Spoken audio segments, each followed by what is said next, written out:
So hi hello ಎಲ್ಲರಿಗೂ good morning. ಇದು ಬಂದ್ಬಿಟ್ಟು ನನ್ನ ಮನೆಯಿಂದ ಬ್ಲಾಗ್. ಸೊ ಇವತ್ತು ನೋಡೋಣ ನನ್ನ ರೋಟೀನ್ ಹೇಗಿರುತ್ತೆ ಮತ್ತು ನನ್ನ ಮಕ್ಕಳ ಜೊತೆ ಹೇಗೆ ಟೈಮ್ ಸ್ಪೆಂಡ್ ಮಾಡ್ತೀನಿ ಅಂತ. ಹಾಗೆ ಇವತ್ತಿನ ಸ್ಪೆಷಲ್ ಏನು ಅಂತ ಅಂದರೆ ಬ್ರೇಕ್ಫಾಸ್ಟಲ್ಲಿ ನಾನು ದಾವಣಗೆರೆ ಬೆಣ್ಣೆ ದೋಸೆ ಮಾಡ್ತಾ ಇದ್ದೀನಿ. ಸೊ ನೋಡೋಣ ಹೇಗಾಗುತ್ತೆ, ರಿಯಲಿ ಟೇಸ್ಟ್ ಲೈಕ್ ದಾವಣಗೆರೆ ಬೆಣ್ಣೆ ದೋಸೆನೇನಾ ಏನು ಹಾಗೆ ಅಂತ. ನಾನು ಎಷ್ಟಾಗುತ್ತೆ ಅಷ್ಟು ನನ್ನ ಇದರಲ್ಲಿ ಟ್ರೈ ಮಾಡ್ತೀನಿ, ಹೇಗೆ ಬರುತ್ತೆ ಅಂತ ನೋಡೋಣ.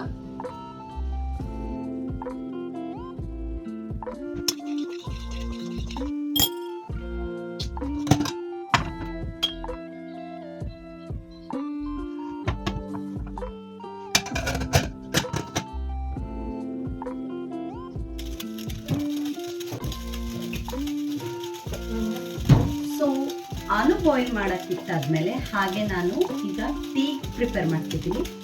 ಮಾರ್ನಿಂಗ್ ಸ್ಟಾರ್ಟ್ ಆದ ಕೂಡಲೇ ಫಸ್ಟ್ ನಾನು ಪ್ರಿಫರ್ ಮಾಡೋದು ಟೀನೇ.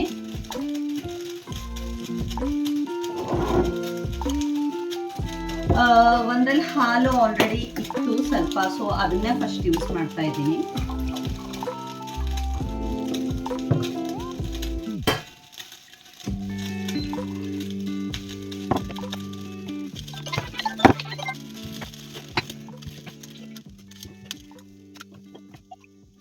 ನನ್ನ ಮಕ್ಕಳು ಕೂಡ ಬೆಳಗ್ಗೆ ಎದ್ಮೇಲೆ ಹಾಲು ತೊಗೊಳೋದಕ್ಕೋಸ್ಕರ ಅವ್ರಿಗೆ ಮತ್ತು ನನಗೆ ಇಬ್ರಿಗೂ ಸೇರಿ ಫಸ್ಟ್ ಹಾಲನ್ನ ಬಿಸಿ ಮಾಡ್ತಿದ್ದೀನಿ.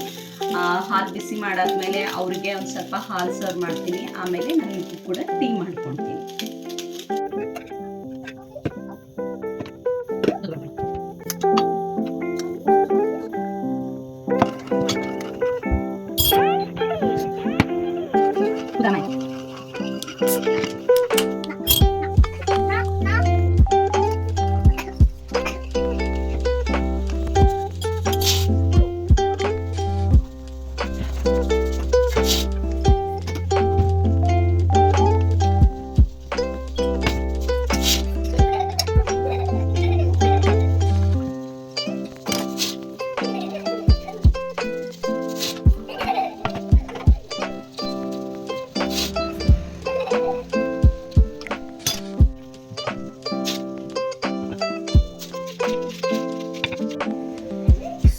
ಇವಾಗ ನಾನು ಟೀ ಮತ್ತೆ ಕ್ರೋಸೆಂಟ್ ನ ತಗೊಂತಾ ಇದ್ದೀನಿ. ದೋಸೆ ಆಗ ತನಕ ಬಹಳ ಟೈಮ್ ಆಗುತ್ತೆ.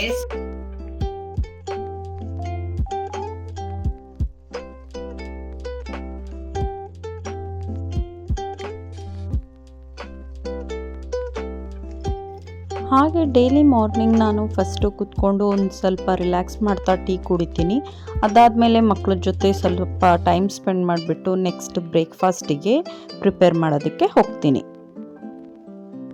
ಹಾಗೆ ನೀವೆಲ್ಲ ಬೆಳಗ್ಗೆ ಎದ್ಮೇಲೆ ಫಸ್ಟ್ ಟೀ ಕುಡಿತೀರಾ, ಕಾಫಿ ಕುಡಿತೀರಾ, ಆರೆಲ್ಸ್ ಎನಿ ಹರ್ಬಲ್ ಟೀಸ್ ಕುಡಿತೀರಾ ಅಂತ ಕಮೆಂಟ್ ಮೂಲಕನೂ ತಿಳಿಸಿ. ನೀವೆಲ್ಲ ಹೇಗೆ ನಿಮ್ಮ ದಿನಚರಣೆಯನ್ನು ಸ್ಟಾರ್ಟ್ ಮಾಡ್ತೀರಾ ಅಂತ.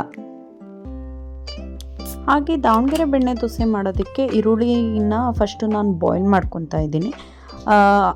ಈ ಪಲ್ಯಗೆ ಈರುಳ್ಳಿನ ಬಾಯ್ಲ್ ಮಾಡ್ಕೊಂಡ್ಬಿಟ್ಟು ಆಮೇಲೆ ಸ್ವಲ್ಪ ಬಾಯ್ಲ್ ಮಾಡಿರೋ ಈರುಳ್ಳಿಗೆ ಆಲೂಗಡ್ಡೆ ಹಾಕಿಬಿಟ್ಟು ಬೇಯಿಸ್ತಾರೆ.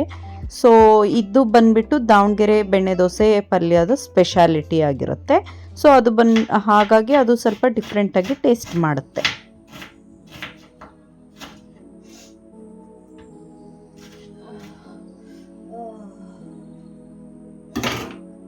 ಹಾಗೆ ನೀವು ಇಲ್ಲಿ ನೋಡ್ಬೋದು ಹಿಟ್ಟು ಚೆನ್ನಾಗೇ ಉಬ್ಬಿದೆ.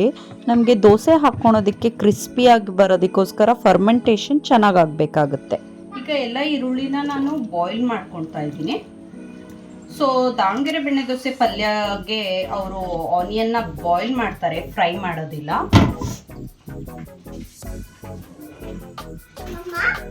ಸೊ 10 ಮಿನಿಟ್ಸ್ ಬಾಯ್ಲ್ ಮಾಡಿದ್ರೆ ಸಾಕು ಅನ್ಸುತ್ತೆ.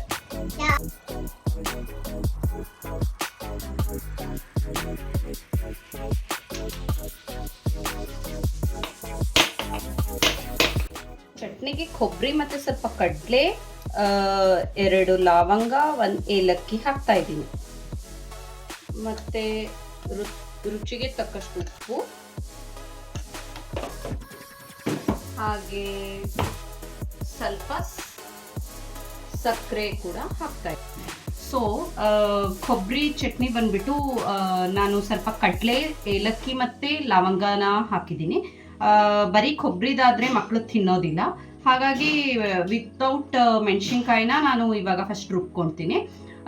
ದಾವಣಗೆರೆ ಚಟ್ನಿ, ದಾವಣಗೆರೆ ಬೆಣ್ಣೆ ದೋಸೆ ಚಟ್ನಿ ಆದರೆ ಅವರು ಬರೀ ಕೊಬ್ಬರಿ ಮತ್ತು ಉಪ್ಪು, ಬೇಯಿಸಿದ ಮೆಣಸಿನ್ಕಾಯಿ, ಏಲಕ್ಕಿ ಮತ್ತು ಲವಂಗ ಸ್ವಲ್ಪ ಹಾಕಿಬಿಟ್ಟು ರುಬ್ಕೊಳ್ತಾರೆ. ಬಟ್ ನಮಗೆ ಅಷ್ಟು ಫುಲ್ ಅದೇ ಥರ ಟೇಸ್ಟ್ ಬರೋದಿಲ್ಲ ಮನೇಲಿ ಮಾಡೋಕ್ಕೆ ಹೋದರೆ. ಅದಕ್ಕೋಸ್ಕರ ಅವ್ರದ್ದು ಟೇಸ್ಟ್ ಆಗುತ್ತೆ. ನಾವು ಗ್ರೈಂಡರ್, ಮಿಕ್ಸಿ ಜಾರಲ್ಲಿ ರುಬ್ತೀವಿ. ಹಾಗೆ ಇದು ಈ ಚಟ್ನಿ ಬಂದ್ಬಿಟ್ಟು ನಾವು ಮಕ್ಳಿಗೆ ಕೂಡ ತಿನ್ನಿಸ್ಬೇಕಾಗುತ್ತೆ. ಸೊ ನನ್ನ ರೀತಿಯಲ್ಲಿ ನಾನು ಮಾಡ್ಕೊತಾ ಇದ್ದೀನಿ.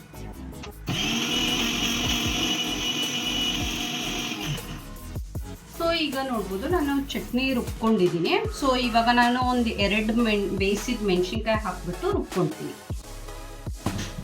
ಸೊ ಚಟ್ನಿ ಆಗಿದೆ, ಒಂದು ಬೌಲಿಗೆ ಟ್ರಾನ್ಸ್ಫರ್ ಮಾಡ್ತಾ ಇದ್ದೀನಿ.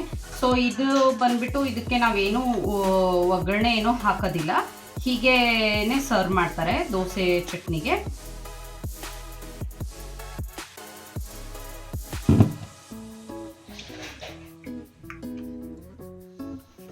ಸೊ ಇವಾಗ ಆಲೂಗಡ್ಡೆ ಕೂಡ ಚೆನ್ನಾಗಿ ಬೆಂದಿದೆ ಮತ್ತು ಈರುಳ್ಳಿ ಕೂಡ ಬೆಂದಿದೆ. ಈಗ ಎರಡೂ ಸೇರಿ ಇನ್ನೊಂದು ಸ್ವಲ್ಪ ಬಿಸಿ ಹೀಟಲ್ಲಿ ಪ್ಯಾನಲ್ಲಿ ಒಂದು ಸ್ವಲ್ಪ ಫ್ರೈ ಮಾಡೋಕ್ಕೆ ಹಾಕ್ತೀನಿ.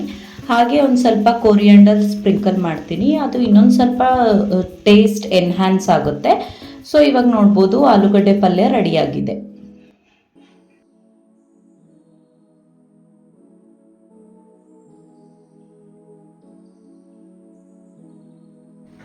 ಸೊ ದಾವಣಗೆರೆ ಬೆಣ್ಣೆ ದೋಸೆ ಅವರು ಹಿಟ್ಟು ರಾತ್ರಿ ಮಾಡಾದ್ಮೇಲೆ, ಫರ್ಮೆಂಟೇಷನ್ ಮಾಡಾದ್ಮೇಲೆ ಸ್ವಲ್ಪನೇ ಮೈದಾ ಹಿಟ್ಟನ್ನ ಮಿಕ್ಸ್ ಮಾಡ್ತಾರೆ ಬೆಳಗ್ಗೆ ಆದಮೇಲೆ. ಸೊ ಫಸ್ಟ್ ಟೈಮ್ ನಾನು ಟ್ರೈ ಮಾಡ್ತಾ ಇರೋದು, ನೋಡೋಣ ಹೇಗೆ ಬರುತ್ತೆ ಅಂತ. ಮೈದಾ ಹಿಟ್ಟನ್ನ ಸ್ವಲ್ಪ ಮಿಕ್ಸ್ ಮಾಡ್ತಾ ಇದ್ದೀನಿ.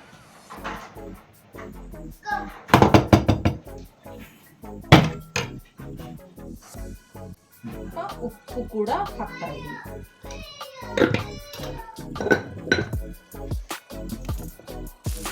ಬೆಣ್ಣೆ ದೋಸೆ ಅಂದಮೇಲೆ ಬೆಣ್ಣೆ ಚೆನ್ನಾಗಿ ಹಾಕಬೇಕಾಗುತ್ತೆ.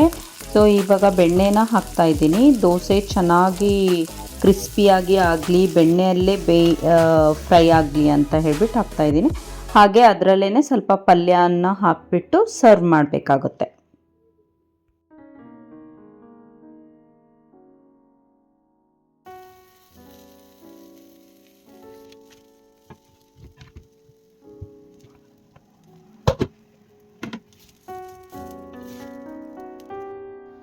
ರುಚಿಕರವಾದ ಬೆಣ್ಣೆ ದೋಸೆ ಕ್ರಿಸ್ಪಿಯಾಗಿ ಕೆಂಪಾಗಿ ಚೆನ್ನಾಗಿ ಬಂದಿದೆ.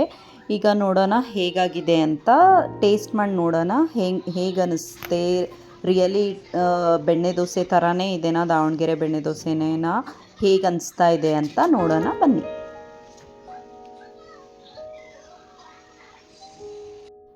ಬೆಣ್ಣೆ ದೋಸೆ ಬಂದುಬಿಟ್ಟು ಮನೇಲಿ ಮಾಡಿದ್ದಾಗಿರೋದ್ರಿಂದ ತುಂಬಾ ಟೇಸ್ಟ್ ಆಗಿತ್ತು. ಸೊ ಹೆಲ್ತಿ ಕೂಡ, ತಿನ್ನೋದಕ್ಕೆ ರುಚಿಯಾಗಿತ್ತು. ಹಾಗೆ ನಿಮಗೆಲ್ಲ ಹೇಗೆ ಅನ್ನಿಸ್ತು ಈ ವಿಡಿಯೋ ನೋಡಿ? ಸೀರಿಯಸ್ಲಿ ನಿಮಗೂ ಬೆಣ್ಣೆ ದೋಸೆ ಮಾಡಬೇಕು ಅನ್ನಿಸ್ತಾ ಇದೆನಾ? ದಾವಣಗೆರೆ ಬೆಣ್ಣೆ ದೋಸೆ ಒಂದು ಸತಿ ಮನೆಯಲ್ಲಿ ಟ್ರೈ ಮಾಡಿ.